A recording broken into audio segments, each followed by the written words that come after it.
Hi. I need to ask you some questions about the accounts payable function. Is now a good time? Sure. It's as good of a time as any. Fair enough.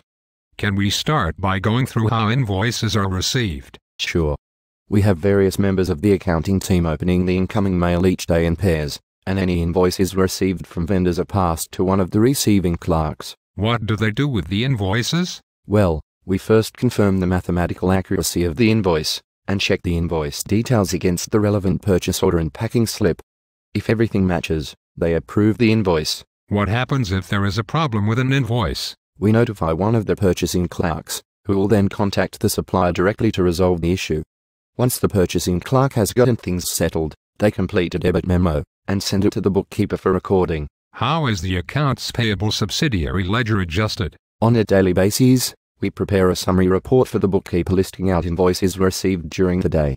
The bookkeeper does the posting, and prepares a journal voucher documenting the entry. How does the company issue payment? Each Friday, the cashier prepares checks for all approved vendor invoices due to be paid the following week. One combined check is sent when several invoices from the same vendor are due in the same week. They also determine that the checks are correctly made out, sign the checks, stamp the vendor invoices using a paid stamp to avoid duplicate payment, and mail the checks to the vendors. Do you have any other protocols for a special check run? Not that I can think of. How does all this get recorded? The cashier sends a copy of the check stub to the bookkeeper for posting to the general ledger and preparation of a journal voucher. What kind of physical security is over checks? We have the standard stuff. All of our blank checks are pre-numbered. We keep the check signing machine locked up, things like that. I see. I think that is all the questions that I have. Thanks for your time.